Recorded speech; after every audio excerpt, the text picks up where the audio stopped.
본 방송에서 제공하는 투자 정보는 투자 판단에 대한 조언입니다. 방송에서 제공하는 주식의 가치, 가격 상승 및 가격 하락에 대해서는 방송사에서 보장하지 않습니다.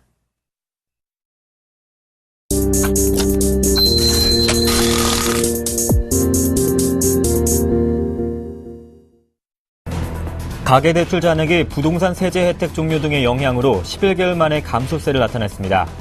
한국은행이 발표한 예금취급기관 가계대출 자료를 보면 1월 예금은행과 비은행 예금취급기관의 가계대출 잔액은 총 685조 1,907억 원으로 나타났습니다. 감사원이 카드 3사 등 금융권의 대규모 고객정보 유출과 관련해 금융감독원에 대한 국민감사에 돌입했습니다. 금융당국과 금융권 등에 따르면 감사원은 오늘 오전부터 감사원들을 금감원에 보내 사전감사에 들어갔습니다. 지난해 은행권이 프리워크아웃 제도를 통해 자영업자에 총 7천억 원 이상을 지원한 것으로 나타났습니다. 은행권의 프리워크아웃 제도는 일시적인 자금 사정 악화 등으로 채무 상환에 어려움을 겪는 자영업자를 지원하기 위해 작년 2월에 도입됐습니다. 3천억 원대 대출 사기 사건을 둘러싸고 은행과 책임 공방을 벌이던 KT E&S가 오늘 만기가 도래한 기업어음 491억 원을 상환하지 못해 법정 관리를 신청했습니다.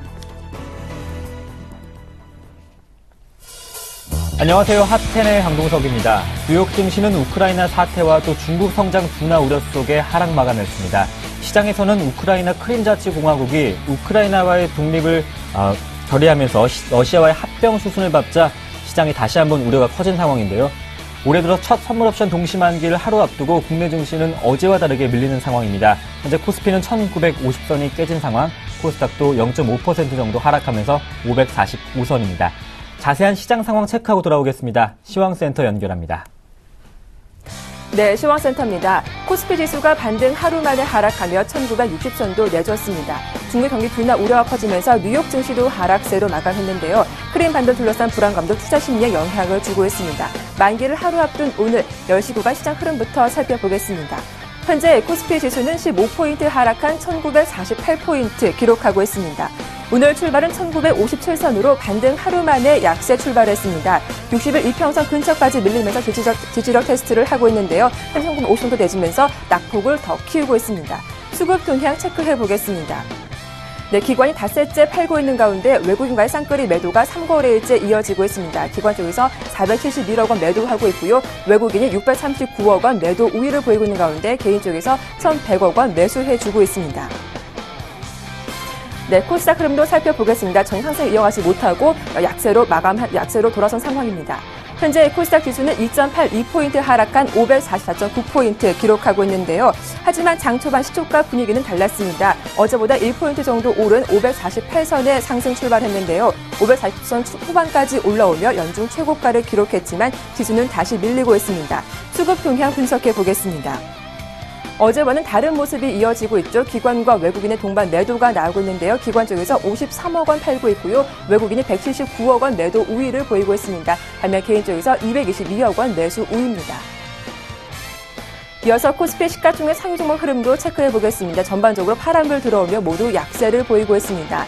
대장주인 삼성전자가 0.9% 큰 낙폭을 보여주고 있고요. 현대차도 0.6% 약한 모습 나오고 있습니다. 네이버가 어제 이어서 오늘도 밀리고 있죠. 1.5%며 차익 매물이 쏟아지고 있습니다. SK하이닉스도 0.2% 약폭 확권에 거래되고 있습니다. 다음 종목들 체크해 보겠습니다. 네, 포스코가 현재 반등이 나오고 있죠. 2거래일째 오르며 0.18% 강보합권에 움직이고 있고요. 현대차와 다르게 기아차는 0.7% 빨간불 들어오며 52,200원에 거래되고 있습니다. 영업정지를 하루 앞둔 SK텔레콤이 0.7% 약세를 이어가고 있습니다. 이어서 코스닥 시가총액 상위 종목 흐름도 살펴보겠습니다. 셀트리온은 실적 악화 소식에 급락하고 있습니다. 어제 장 마감 이후 공시를 발표했는데요. 영업이익과 매출이 모두 줄었죠. 4% 급락하며 44,900원에 거래되고 있고요. 파라다이스가 오늘도 오르며 0.4% 강보합권에 거래되고 있습니다. CJ50분도 빨간불 들어왔죠. 1.4% 오르며 39만 7천원대 거래되고 있습니다. 다음 종목들 체크해 보겠습니다. 네, 현재 SM이 0.38% 약세를 이어가고 있고요. CJ는 2% 이상 하락한 가운데 메디톡스는 1% 강세를 이어가고 있습니다. 이어서 외환시장 흐름도 살펴보겠습니다. 원달러 환율은 1,060원대 후반에서 등락을 거듭하고 있는데요. 10시 교간 원달러 환율은 3원 50전 상승한 1,068원 60전에 거래되고 있습니다. 중국의 경기 둔화와 우크라이나 불안이 지속되면서 안전자산 선호 심리가 강해지고 있죠. 원달러 환율은 1,069원 20전에 상승 출발한 이후 시초가를 중심으로 등락을 거듭하고 있습니다. 뚜렷한 재료가 없는 가운데 역시 외환시장에서도 수급에 의해 방향성이 정해질 것으로 전망됩니다. 지금까지 시황센터였습니다.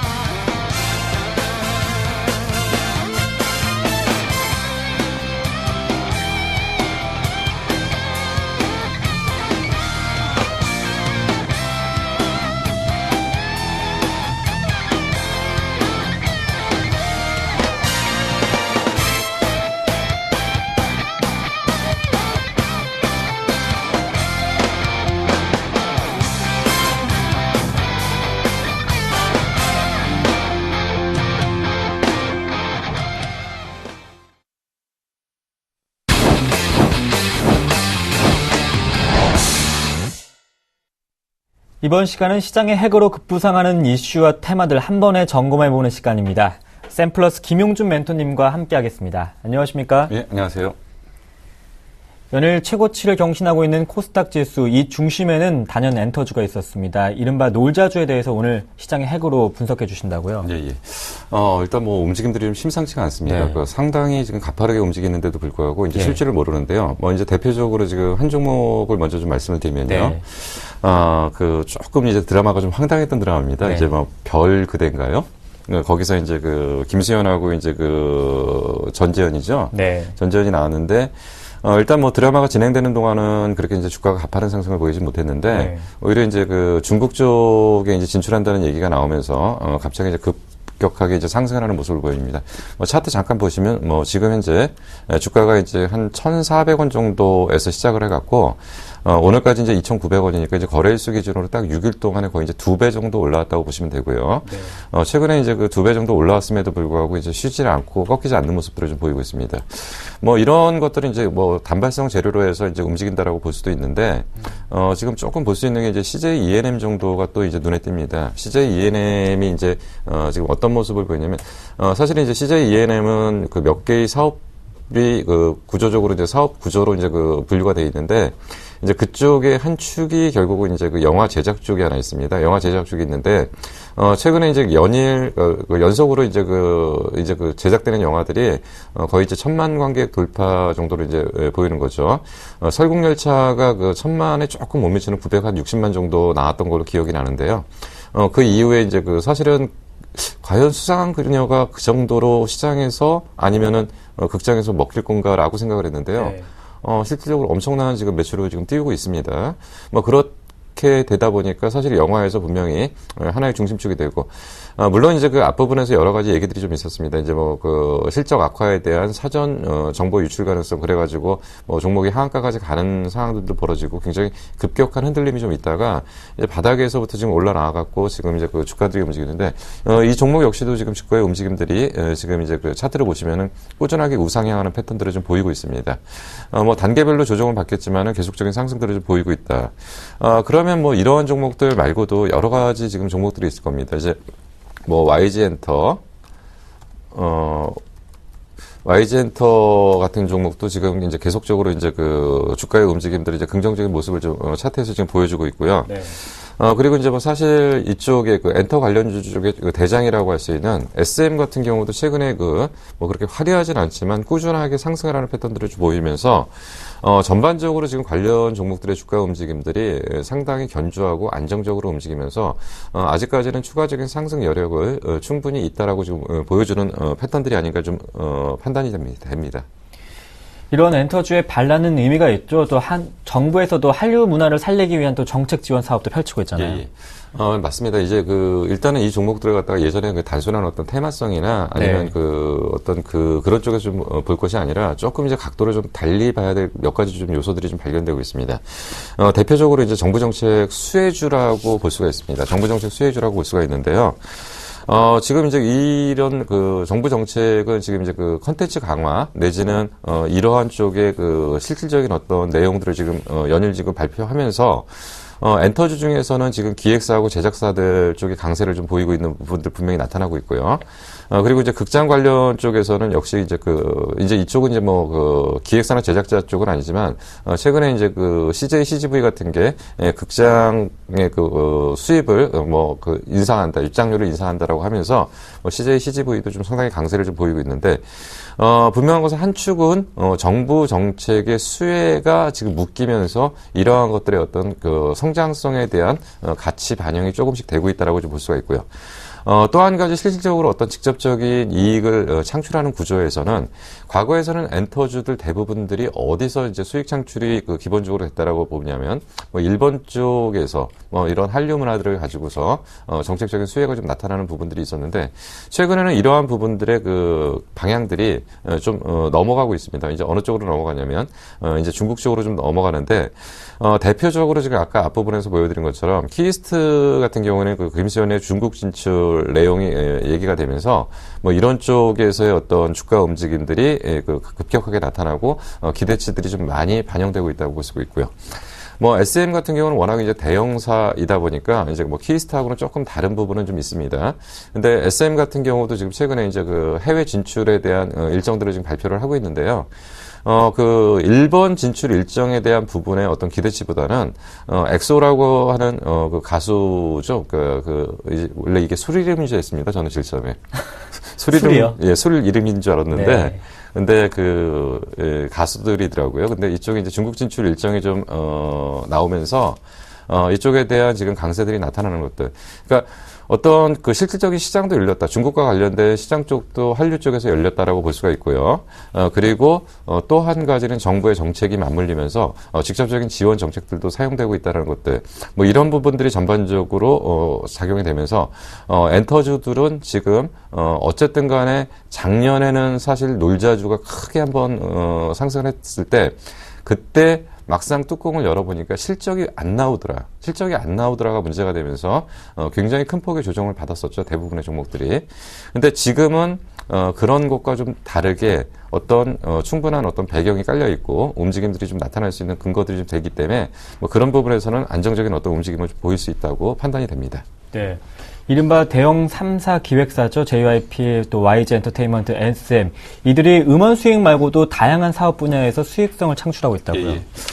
지금 이제 이 부분이 이제 또 하나 이제 주목해야 될 부분인데 사실은 이제 엔터주들 같은 경우는 수익의 실적의 들쑥날쑥한 부분들이 굉장히 많습니다. 그렇기 때문에 안정적인 수익 창출이 좀 어렵죠. 그러니까 왜냐하면 가수들이 좀 잘 돼가지고 뜨게 되면은 괜찮아졌다가 이쪽에 갑자기 가라앉아 버리게 되면 다음 대안이 없을 때는 실적이 들쑥날쑥하는데 그렇기 때문에 이제 이들이 사업 다각화를 좀 기본적으로 진행을 했다고 볼 수 있습니다. 그러니까 작년부터 이러한 부분들은 상당히 준비가 됐고 이미 이런 것들이 이제 올해 정도 되면 이제 실질적인 어떤 성과들이 좀 나타날 걸로 판단이 되는데. 대표적으로 이제 SM입니다. SM이 이제 SM CNC라는 회사가 있는데 사실은 이 전신이 뭐냐면, 기업 전문, 여행사였습니다. 여기가. 근데 이제 사실 SM CNC가 주가가 급등했을 때는 강호동이니 이런 쪽에 인원 영입을 했다고 해서 그때 이제 주가가 큰 폭의 성장을 하면서 내용 없이 주가만 올라갔던 그런 부분에서 이제는 이 SM CNC가 이제 어느 쪽으로 지금 탈바꿈을 하고 있냐면 이제 소속 아티스트 관련된 쪽에 여러 가지 관광 여행 상품들을 가지고 이쪽에 특화된 전문 여행사로 해가지고 수익 모델을 만들어내고 있다. 그렇기 때문에 이것들이 실질적으로 지금 SM의 어떤 수익 기여에 분명히 일조를 하고 있기 때문에 이런 부분에서 안정적인 매출 구조 창출은 지금 가능하다고 일단 보입니다. 거기다가 이제 YG엔터 같은 경우는 다른 회사에 비해서 조금 더 공격적으로 가고 있습니다. 뭐 패션 쪽이라든지 화장품이라든지 애니메이션 쪽에 대한 부분들에서 지분 출자 형태로 해가지고 공동적인 어떤 사업 모델을 만들어가는 부분들은 분명히 나타나고 있고요. 실질적으로 이쪽은 자금을 많이 투입을 해가지고 거기에 대한 서로 간의 시너지 효과를 내려고 하고 있습니다. 그래서 패션, 화장품, 애니메이션 모드를 통해서 YG엔터의 어떤 기반을 가지고서 이쪽을 밀어주는 그런 쪽의 어떤 구조들을 만들어내고 있기 때문에 이쪽 역시도 사업 다각화에 지금 성공하는 케이스라고 일단 볼 수가 있습니다. 뭐 JYP 같은 경우에는 특별한 자금 출자를 하는 건 아닙니다. 자금 출자를 하는 것은 아니고요. 국내 게임사 스마일 게이트라는 회사가 있는데요. 이쪽과 관련해 가지고 이제 그 소속 가수들을 중국의 게임을 판매하는 데 있어서 소속 가수들을 모델로 활용을 해서 그쪽에서 이제 수익 창출을 하는 이런 모델로 지금 그 수익들을 만들어내는 과정들을 좀 보이는데 이런 것들이 이제 실질적인 어떤 결과치로 좀 나타날 것 같습니다. 이제 그 준비된 화면이 그 표현이 될지는 모르겠는데요. 지금 3사들의 어떤 영업이익들이 지금 급격하게 지금 올라오는 것들을 지금 화면에서 보실 수가 있을 겁니다. 지금 2012년도에는 SM, YG, 그리고 JYP 3사가 실적이 좀 괜찮았다가 2013년도에 꺾이면서 사실은 주가는 2013년도에 많이 올라왔는데 이러한 부분들이 꺾이면서 주가가 이제 급격하게 좀 하락을 하는 모습들을 좀 보였는데 2014년도에는 매출 규모 면에서도 거의 뭐 2배 이상 상승을 하는 모습을 보이고요. 영업이익 역시도 50% 이상 상승을 하기 때문에 뭐 물론 엔터주들이 실적 대비 저평가 종목들은 아닙니다. 그렇지만 실적에 올라오는 추이들이 가파르기 때문에 새롭게 성장성이라는 부분을 부각시킬 수 있을 걸로 판단이 되기 때문에 이러한 쪽에서의 어떤 최소한의 3사의 어떤 향후의 주가 방향은 안정적인 우상향 쪽으로 보시는 것이 맞을 걸로 판단이 됩니다. 네, 그렇다면 마지막으로 엔터주에 대한 전략을 한번 정리해 볼까요? 예, 사실 이제 그 말씀드린 것처럼 네. 다른 종목들은 약간 테마성으로 좀 움직이는 종목들이 많습니다. 예. 지금 놀자 쪽에서 그래도 이제 무게를 갖고 어떤 중심축을 갖고 있는 거는 말씀드린 것처럼 어쨌든 SM, YG, JYP죠. 네. 얘네들 같은 경우는 이미 최악의 국면을 지났기 때문에 지금 같은 경우는 바닥에서 이제 돌아나오는 정도이기 때문에요. 뭐 크게 부담을 가질 필요는 없고요. 조정심하다 매수 관점에서 접근을 하신다면은 뭐 안정적인 수익은 충분히 확보하리라고 판단이 됩니다. 네, 특히 엔터주에 대해서 3대 기획사죠. SM과 YG 엔터테인먼트, JYP는 조정 시의 매수 관점은 유효할 것이다. 이렇게 큰 전략을 세워주셨습니다. 지금까지 샘플러스 김용준 멘토님과 함께했습니다. 고맙습니다. 네, 감사합니다.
안녕하십니까, 나무노 멘토입니다. 자, 주식 투자하시는 분들은요, 날이면 날마다 고민이 아닌 날이 없는 것 같아요. 올라가면 올라가서 걱정이고, 떨어지면 떨어져서 걱정이고, 안 가면 안 가서 걱정입니다. 지금 최근에 지금 코스닥이나 소형주의 랠리가 지금 나타나고 있는데요. 오늘 그 주제를 가지고 나왔습니다. 중소형주의 랠리 언제까지, 이런 주제를 가지고 나왔는데요.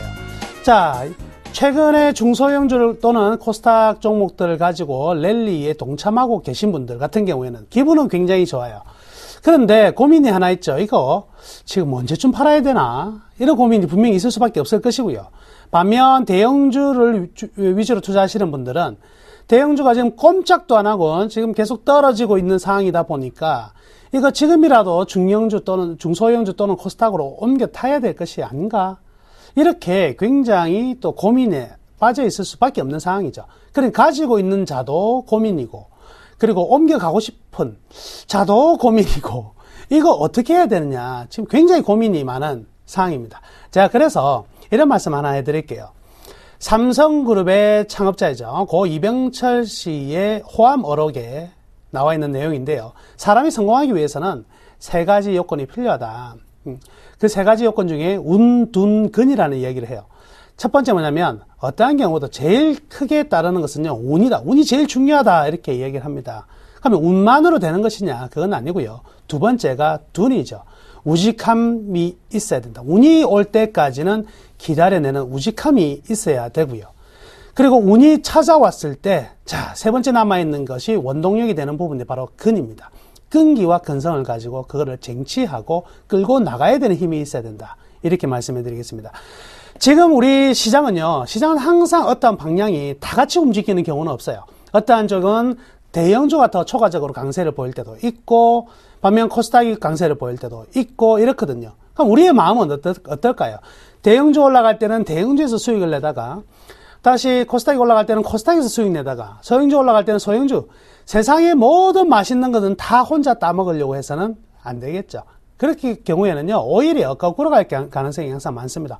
이미 우리 눈에 보였을 때는 상당 부분 올라가 있는 때가 많기 때문이죠. 그래서 주식 투자하시는 분들도요, 기조를 가지고 투자를 하셔야 돼요. 나는 대형주 현재 움직이고 있지 않는 상황이지만 대형주 또한 움직이는 타이밍까지는 기다려주고 움직이는 모습, 움직임이 나올 수 있는 환경일 때까지 한번 기다려주는 것도 좋지 않을까. 이렇게 생각하고요. 코스닥 하시는 분들은요, 그간 작년에 가을부터 겨울까지 굉장히 힘들었습니다. 코스닥 하시는 분들도. 그렇지만 그 부분에서 지금 다시 살아나면서 회복 또는 플러스를 내고 있는 부분이거든요. 순차적인 부분에서 모든 것을 다 가져가기보다는 확실한 거를 가져가서 확실하게 이익 내는 게 가장 중요하다.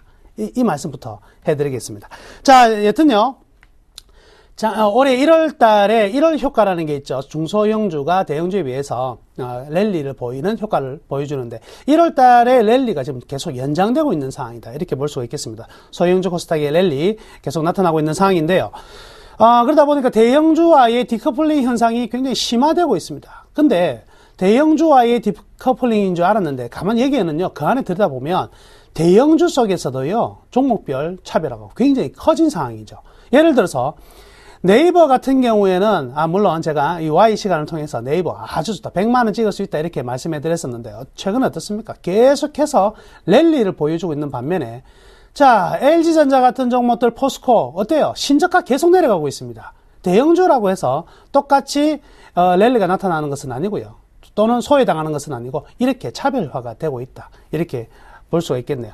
이 차별화는 뭐에 기인되냐면 바로 성장성이 있느냐 없느냐. 이런 내용이다. 이렇게 볼 수가 있겠습니다. 자, 그러면 이유를 한번 볼게요. 첫 번째, 중소형주가 대형주보다 현재 더 강한 이유가 나타나는 것은 대외 변수의 영향력이 상대적으로 작다.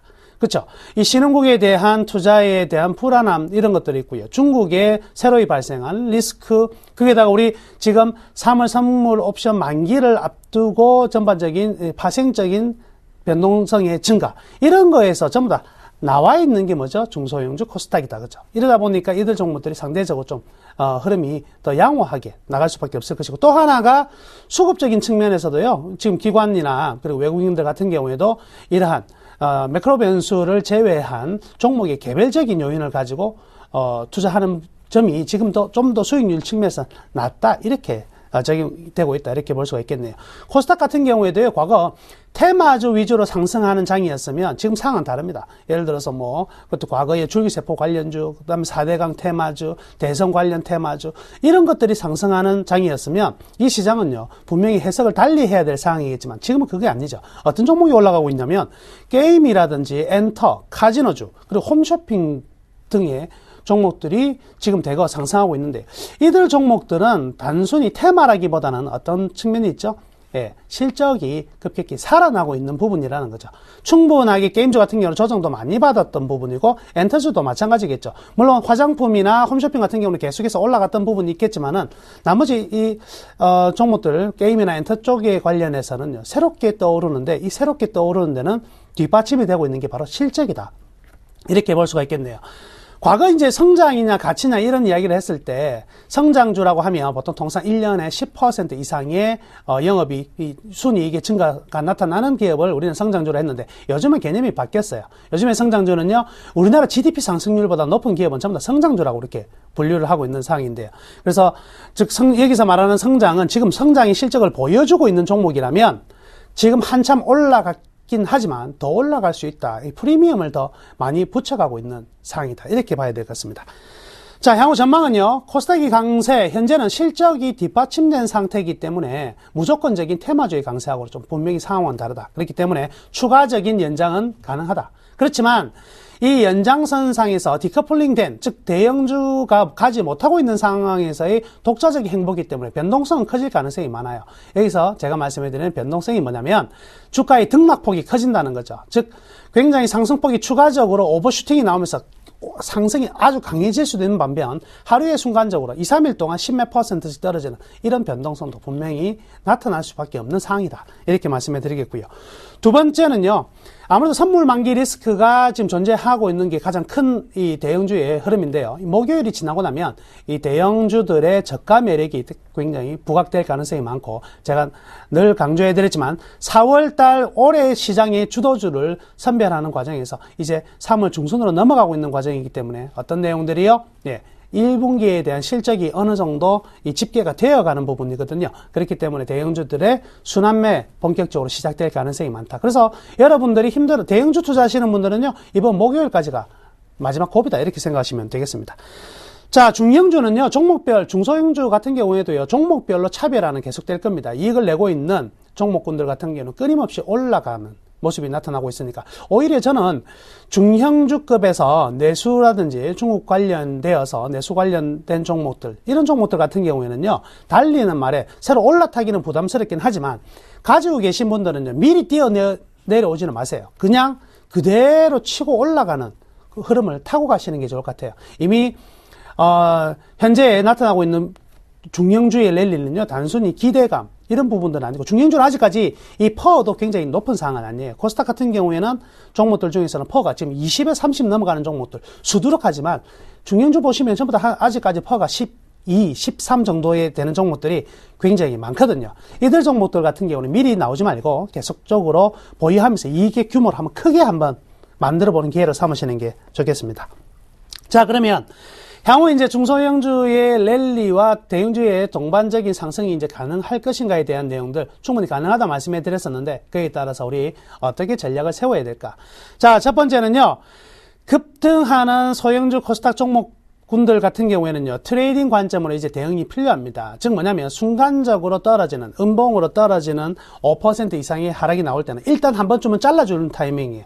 잘라주고 다시 돌아나가는 걸 확인하고 그때 재매수 하더라도 한 번쯤은 이 시장에서 출렁하는 부분이 나온다면 일단 한번 잘라주자. 동반적으로 계속 간다고 할지라도 한번 잘라주고 재매수하는 타이밍을 기다리는 게 훨씬 좋을 것 같고요. 특히 중형주들 중에서 외국인과 기관이 선호하는, 즉 외국인과 기관의 수급이 상당히 좀 괜찮아서 올라가는 종목들은요, 순간적으로 지금 외국인과 기관들의 매매가 확 바뀌어 나갈 것 같지는 않거든요. 이미 기관들이 가지고 있는 종목들은요, 추가적으로 사겠다는 의지가 좀 강한 상황입니다. 그렇기 때문에 이들 종목들은요, 계속적으로 좀 더 보유하자. 순간적인 돌발적인 추격이 나오더라도 좀 더 보유해도 되겠습니다. 그러니까 중형 소형주 그리고 코스닥 같은 경우에도 외국인 기관들이 포진해 있는 종목들 같은 경우에는 순간적인 충격이 나오더라도 안 팔아도 되고, 수수급이 아닌 종목에서 순간적인 충격이 나오면 한번 팔아주자. 이렇게 말씀해 드리는 거예요.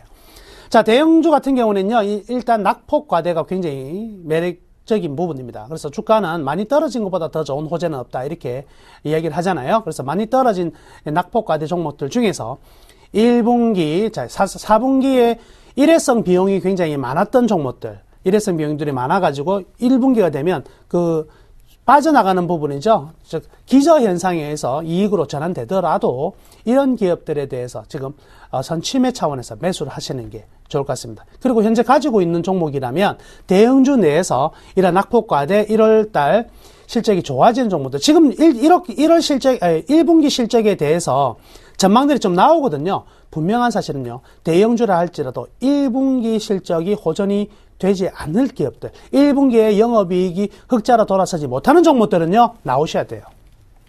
1분기 흑자 전환되는 종목으로만 수평 이동해서 뭉쳐가자.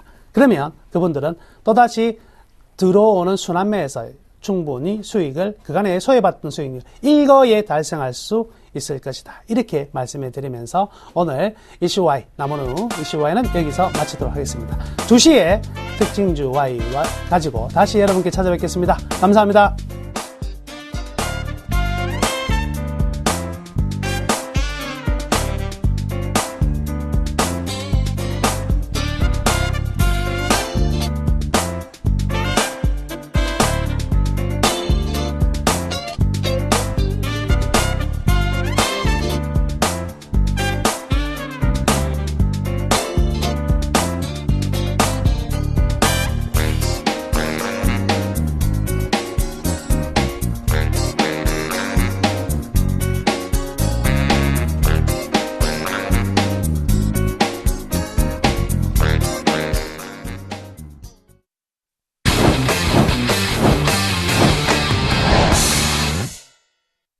중국 시장 확인해 보겠습니다. 리딩투자증권의 우성재 팀장님 연결합니다. 안녕하십니까? 네, 안녕하세요. 네, 최근 중국 성장 둔화 우려가 글로벌 증시에 영향을 끼치고 있습니다. 어제 상해 증시 2,000선을 회복한 것으로 보여지는데 오늘 출발 상황 어떻습니까? 예, 지금 현재 중국 증시 시장에서의 방향성을 못 잡으면서 관망세는 계속적으로 커지고 있는 모습을 보이고 있습니다. 지금 상해 종합주가 지수는 2,000선을 중심으로 한 계속적인 혼조 장세 움직임이 이어져 나가고 있는 상황인데요. 지금 글로벌 증시의 하락세로 인한 시장에서의 부담감이 커지고 있는 가운데 오늘 상해 종합주가 지수는 2,000선에서의 지지가 계속적으로 이어져 나갈 수 있을지 여부가 중요한 관심사라 보시면 좋을 것 같습니다. 지금 최근 투자 심리가 많이 위축되어 있고 이러한 흐름세로 인한 시장에서의 부담감들이 계속적으로 커지고 있는 만큼 중국 증시 2,000포인트가 시장에서의 중요한 지지 라인으로 형성이 될 건지 여부에 따라 시장에서의 변동성 확대될 수 있기 때문에 이러한 부분 좀 염두하시고 접근하셔야 될 것 같은데요. 지금 상해 종합주가 지수는 1993.49포인트 0.38% 하락하면서 글로벌 증시 하락에 따른 부담감들이 커지고 있는 상황입니다. 지금 중국의 경제 성장은 완만하나 상승세는 지속할 것이라는 발전개발위원회의 언급이 나오면서 중국 경제가 계속적인 회복 기조를 이끌 것이라는 기대감이 좀 커지고 있는 모습인데요. 하지만 지금 증시의 투자 심리가 많이 위축되어 있는 만큼 큰 힘을 받지는 못하고 있는 상황입니다. 지금 시티그룹에서는 2013년도 상장은행의 순이익이 전년 대비 11% 증가했다는 언급을 내놨었지만 올해 들어 상장은행의 펀더멘탈이 좀 계속적으로 취약한 모습을 보이고 있는 만큼 금융주들의 강세가 이어져 나가기 좀 어려울 것으로 전망이 되고 있습니다. 지금 메릴린치에서는 2014년도 중국의 수출은 7%의 상승 그리고 소비자 물가 지수가 2.7%의 상승을 할 것이라는 전망이 나오고 있는 가운데 지난 주말 발표했었던 수출이 안 좋았던 가장 큰 이유는 춘절 요인과 기저 효과로 인한 영향이 컸던 만큼 계속적인 이런 하락세는 이어져 나가지는 않을 것이라는 전망이 나오고 있는 상황입니다. 결국 상해 종합주가 지수는 시장에서 뚜렷한 상승 모멘텀이 없는 상황이지만 지금 없는 상황 속에서 하락세를 나타내고 있지만 계속적인 큰 폭의 하락보다는 2,000선 내외의 혼조 움직임이 이어져 나갈 확률이 높은 만큼 이러한 부분 염두하시고 시장 접근하셔야 될 것 같습니다. 다시금 2,000선이 깨진 상해 증시 오늘 2,000선을 회복하면서 추가적인 상승 흐름을 보여줘야지 이번 주에 상승 방향을 잡을 수 있을 상해 증시 흐름을 관망할 수 있을 것 같습니다. 지금까지 리딩투자증권의 우성재 팀장과 함께했습니다. 고맙습니다. 네, 고맙습니다.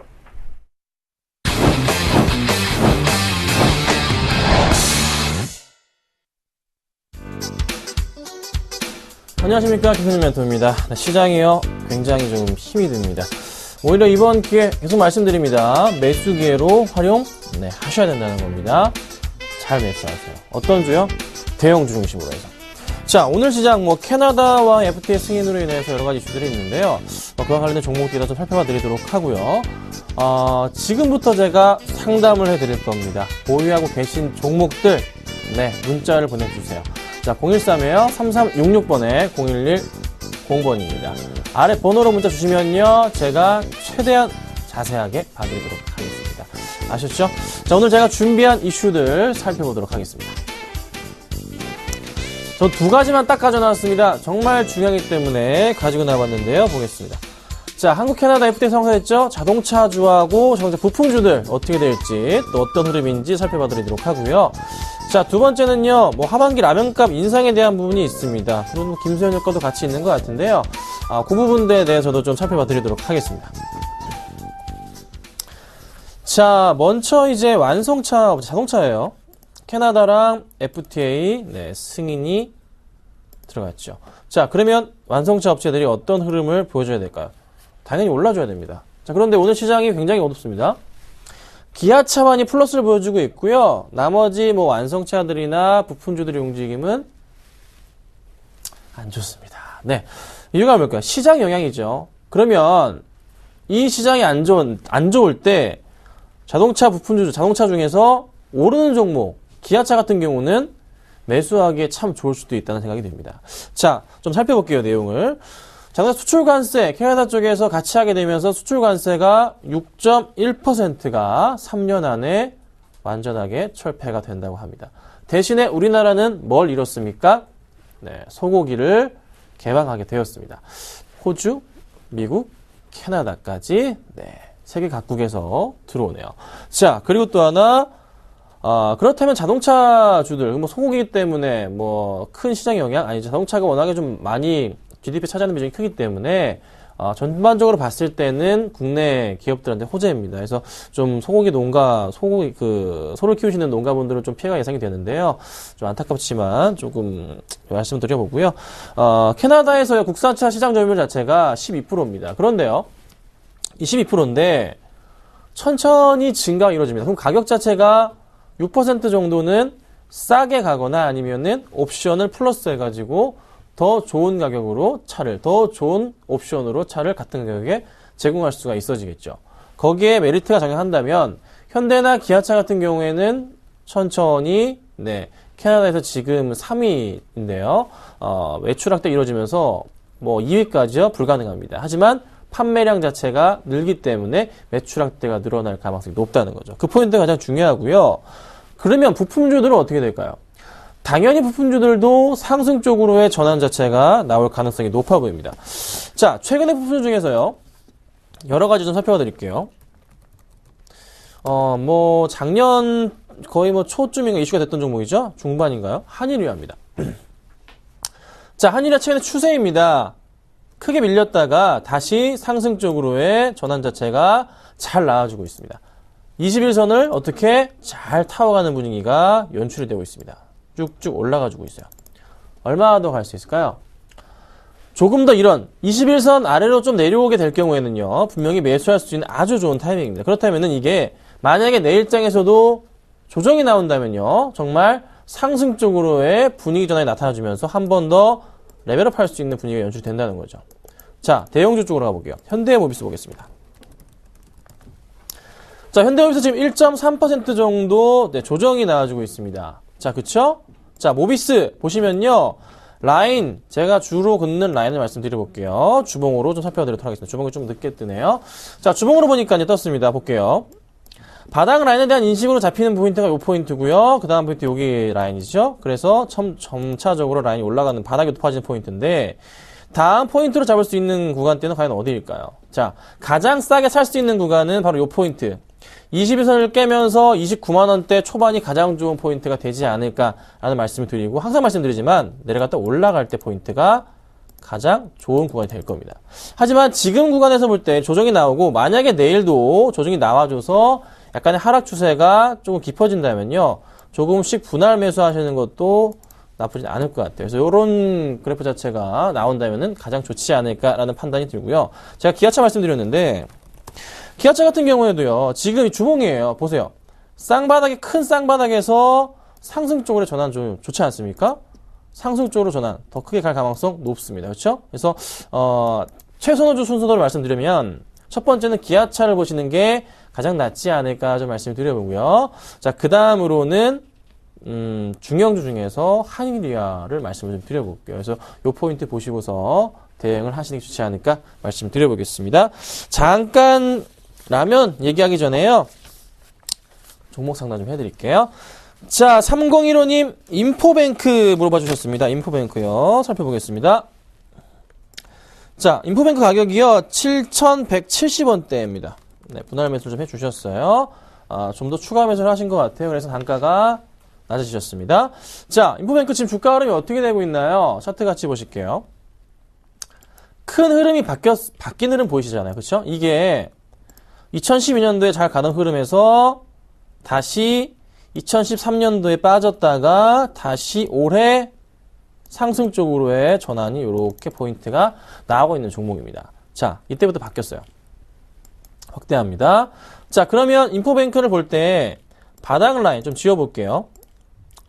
바닥 라인이고 쌍바닥 찍고 올라갔고 여기서 W자 패턴을 한번 보여줬어요. 그렇죠? 네. 그리고 다시 올라가는 포인트에서 바닥 라인이 여기 한번 이렇게 포인트가 좀 잡힙니다. 그렇죠? 네. 그러면 거의 21선을 이제부터 타워가는 분위기가 연출이 되고 있어요. 이런 그림 자체가 잡히는 거 보이시죠? 바닥 그리고 또 이제 고점 라인에 대한 영역을 맞춰보니까 평양에 건너 말씀드렸잖아요. 네, 오버슈팅하니까 윗꼬리가 길게 달려주네요. 맞고 떨어지고요. 역시나 여기 약간 오버슈팅한 구간이긴 한데 여기는 원래 포함은 안 됩니다. 자, 그럼 여기도 이제 고점 부분으로 판단이 되죠. 그러면 여기서 갈지자 형태 제가 좋다 말씀드리잖아요. 좋은 종목입니다 말씀드립니다. 여기서 이렇게 올라가죠. 빠지면 확대하겠습니다. 빠지게 되면 이 포인트 갭을 좀 메운 다음에 그쵸? 다시 어떻게 여기서 터닝할 가능성이 있어 보여요. 자, 어떻게 해야 됩니까? 어떻게 해야 되죠? 좀 더 빠질 수 있어요. 얼마까지 빠질 수가 있죠? 보이시나요? 가격 잡아드립니다. 6,700원 정도, 6,600원 정도까지 밀릴 수 있습니다. 그런데 거기서 요 포인트에서 다시 반등 주고 올라갈 때는요, 어떻게? 뭐 해야 됩니까? 추가 매수하셔야 됩니다. 조금 더 사보세요. 아셨죠? 그래서, 비중을 나쁜 종목 아니기 때문에 좀 보셔야 될 것 같고요. 수급 꼬임이 있나요? 네, 없습니다. 그렇죠? 잘 들어와주고 있죠? 아마 약간의 좀 조정이 거친 이후에 이렇게 반등 줄 때는요, 다시 이 갭을 메울 겁니다. 그러니까요, 잠깐만 기다려보시죠. 아셨죠? 조금 더 상황 보고 홀딩하자 의견 들어볼게요. 자, 보겠습니다. 대성홀딩스 보겠습니다. 대성홀딩스 볼게요. 매수가가 1,600원이십니다. 자, 이미 좀 많이, 네, 올랐어요. 많이 2월부터 해서 주가가 고점까지 한다면 30% 정도까지 올랐다가 약간 좀 쉬고 내려가고 있습니다. 그렇죠? 자, 크게 보겠습니다. 딱 크게 보니까 어떤 느낌 드세요? 주봉으로 볼게요. 여기. 바닥 라인이 높아져 갑니다. 바닥 라인이 높아져 가요. 그러고 나서 또 라인을 따라 그려보니까 여기가 바닥이라는 느낌이 딱 드네요. 그쵸? 네. 고점 라인 연결해 볼까요? 고점 라인은 평행하게 긋는다 말씀드렸습니다. 이렇게. 여러분 가장 쉽게 할 수 있는 거 말씀드렸죠? 자, 여기 오버슈팅, 터치. 오버슈팅, 주가 어떻게 밀려 내려갑니다. 약간 불안하네요. 어떻게 해야 될까요? 비중을 좀 줄이세요.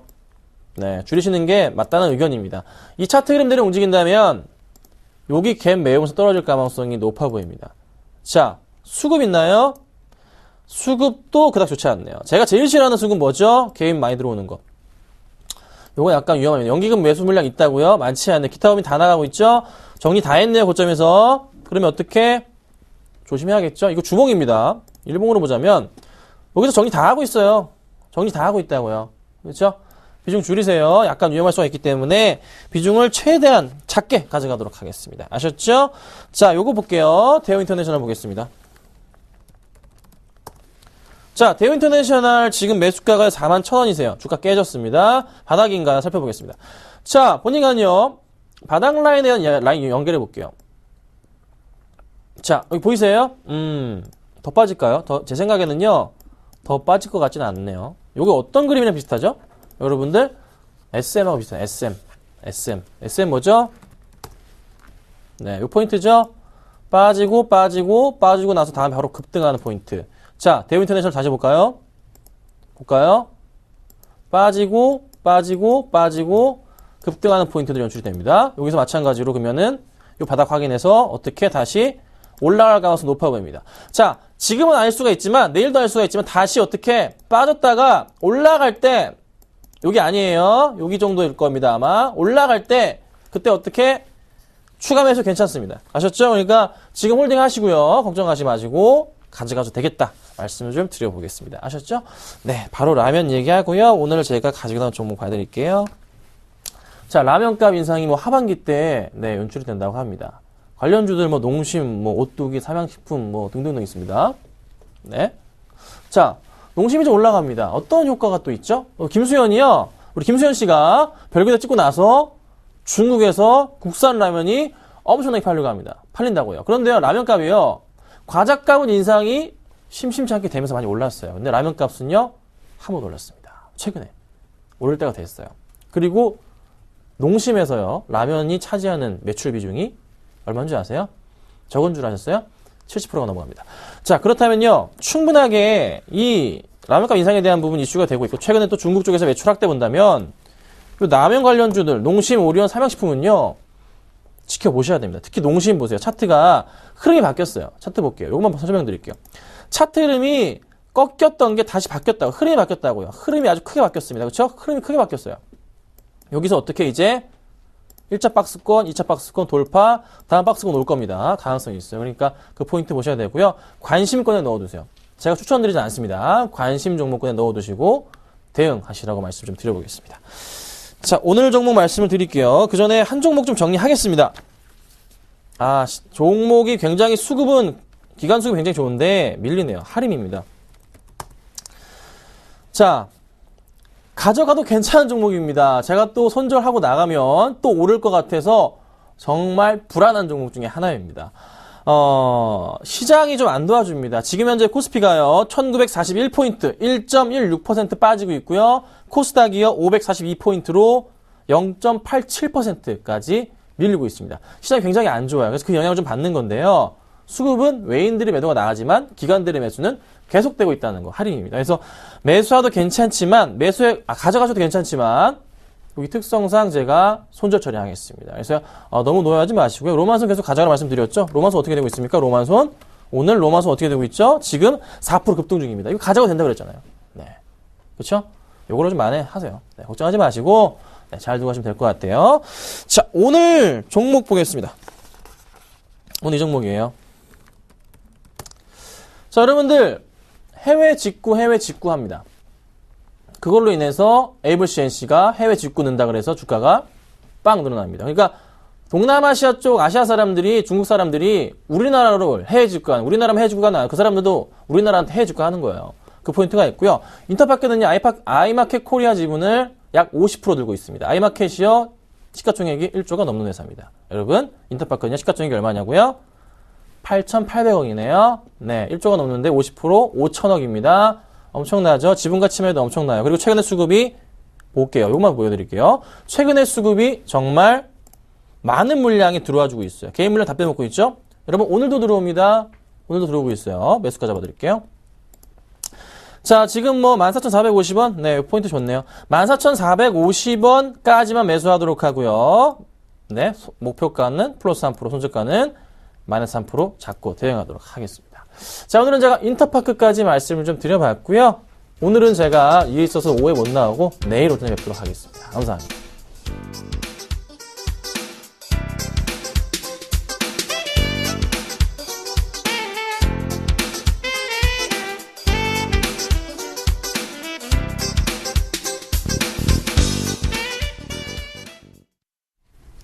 선물옵션 동시만기일 하루 앞두고 지수가 큰 폭으로 빠지고 있습니다. 20포인트 이상 빠지면서 1940선이 위협받고 있고 코스닥은 542선입니다.